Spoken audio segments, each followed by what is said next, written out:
Welcome to the Planning Trips with Girl Scouts online training. This training is required for troop leaders before taking any trips with girls, even short trips and day trips. This training will cover the following topics: progression, including how and why progression is required in trips and travel with girls; journeys and badges, and how to incorporate them into trips; permissions and training requirements for trips and travel; chaperone requirements; transporting girls; Girl Scout policies for trips and travel; how to plan your trip; safety and security tips; and trip agreements. Let's talk about progression. In Girl Scouts, girls progress through experiences and activities by taking on a little more challenge and leadership in each thing that they do. Here is our leadership progression chart. As you can see, girls take the lead even from their first day as a daisy. As they get older and progress through their Girl Scout experience, girls take on more leadership responsibility and bigger challenges.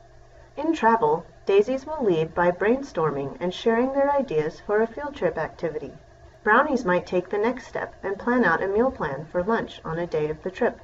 By the time girls are cadets and older, they have gained valuable experience in trips and planning and are able to organize and lead every piece of their adventure.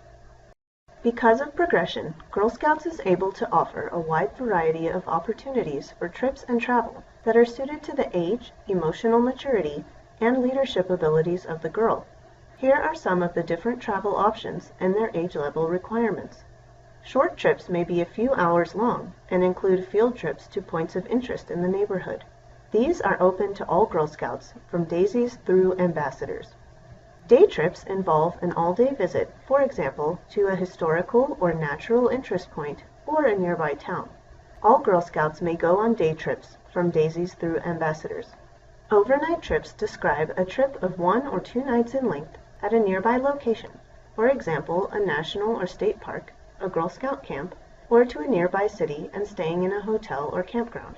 Overnight trips are open to brownies and older, but daisies may go on a one-night trip if specific requirements are met. Those requirements will be explained later in this training.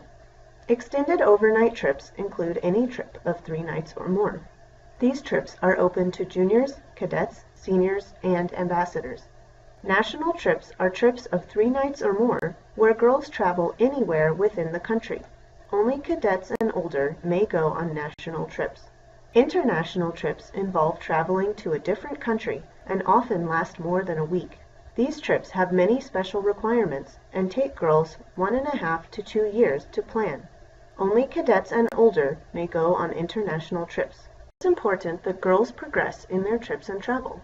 That means that girls should take a few short trips and day trips before taking an overnight trip. Here is a typical travel progression that girls should follow. First, they should take a short trip, at least one.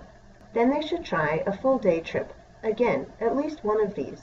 Then they should try an overnight trip of 1 night. Next, they can try another overnight trip and possibly extend it to 2 nights.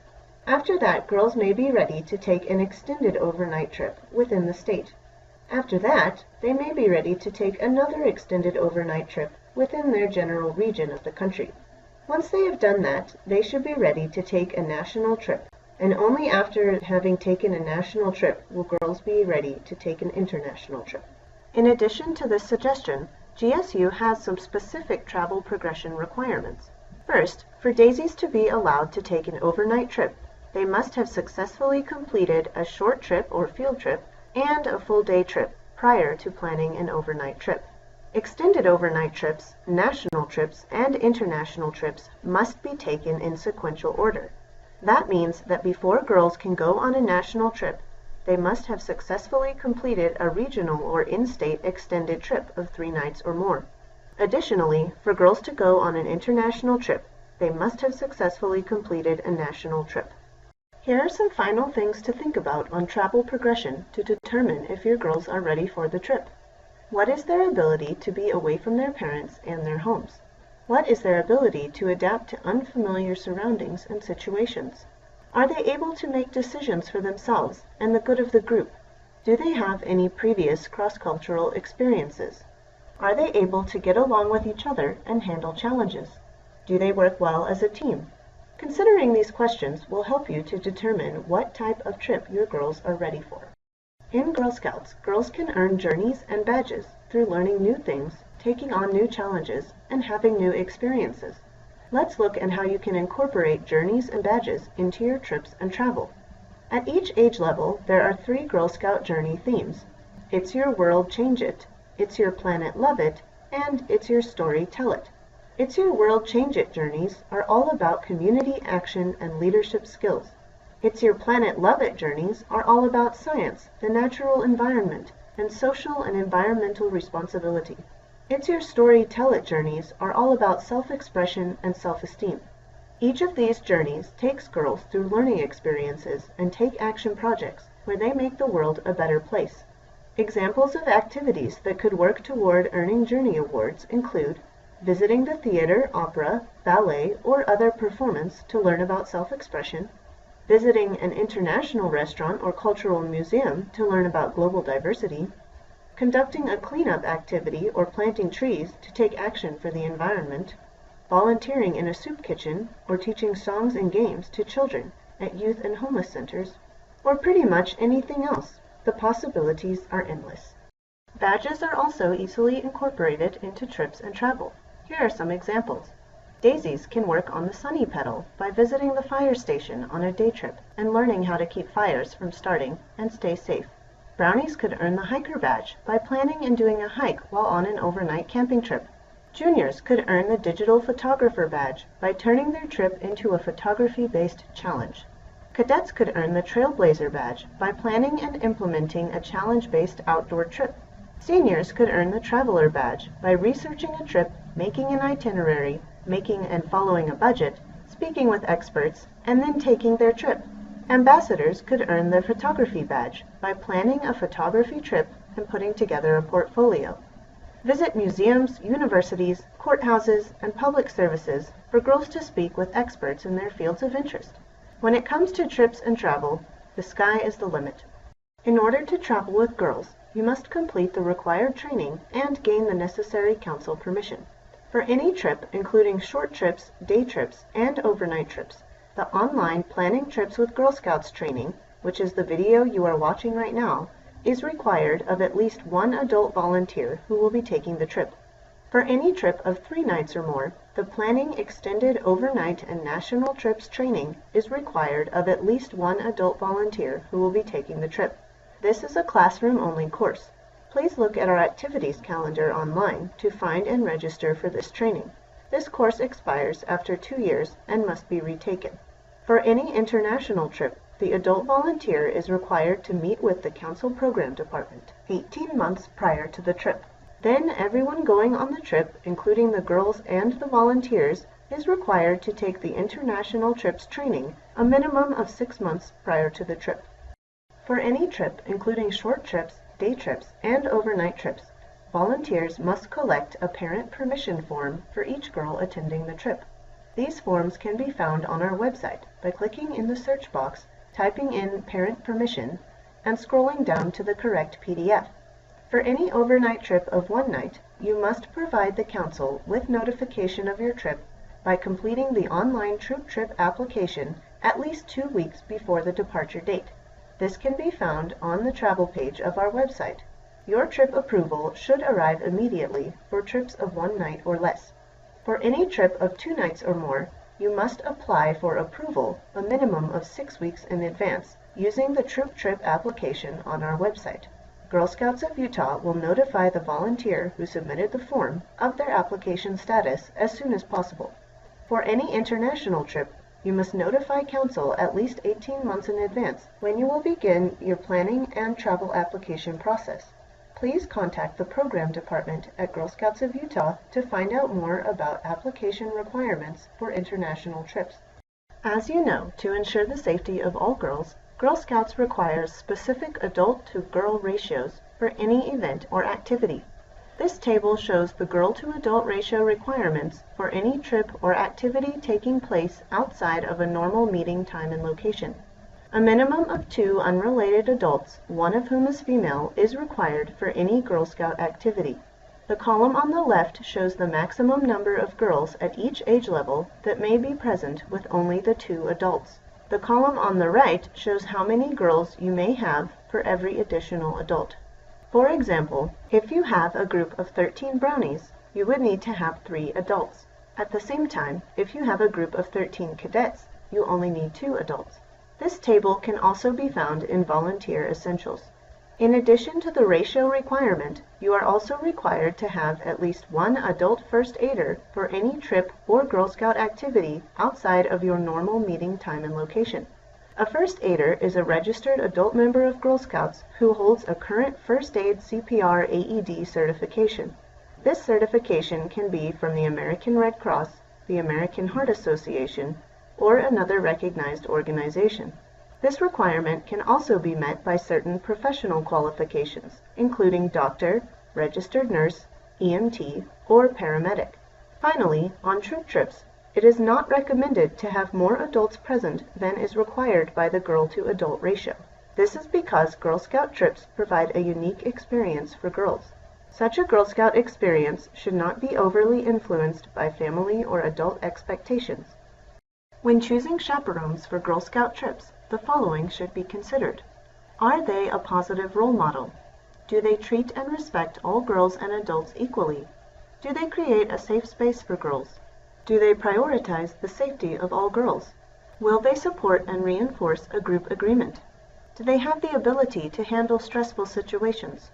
Do they create an experience for the girls?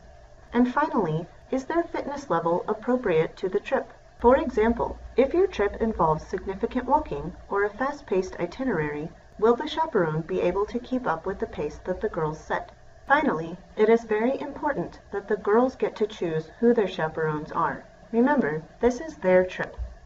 For any Girl Scout trip, make sure you follow these requirements if you are transporting girls. Every driver must be an approved Girl Scout volunteer, which means they are a registered member of Girl Scouts who has passed their criminal background check. They must be at least 21 years old. They must have a good driving record. They must hold a valid license appropriate to the vehicle, and they must use a registered and insured vehicle. Additionally, girls must never drive other girls. If your group is traveling in more than one vehicle, make sure that the entire group meets the adult-to-girl ratio requirements. In this case, vehicles should take care to not be separated from the whole group for any extended length of time. Drivers may not drive more than 6 hours per day and are required to stop and rest at least every 2 hours. All laws for road travel must be followed, and each person must have her own seatbelt.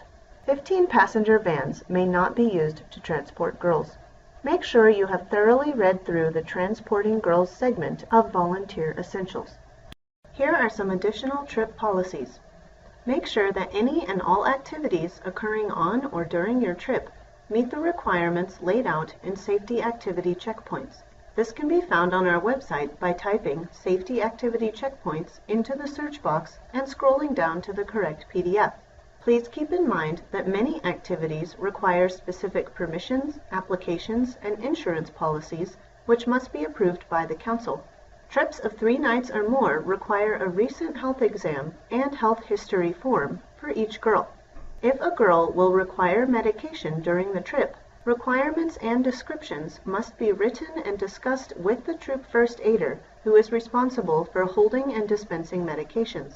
Any medications dispensed must be accurately recorded in the medication log, a document which can be found on the GSU website. Sleeping arrangements have special requirements.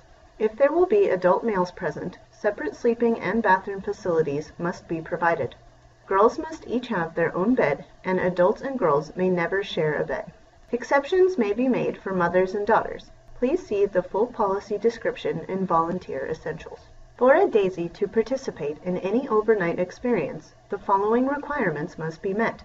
Each girl must have completed kindergarten. The location of the overnight must be less than 60 miles from home. Each girl must have followed the travel progression by successfully completing a field trip and a full day trip prior to the overnight experience.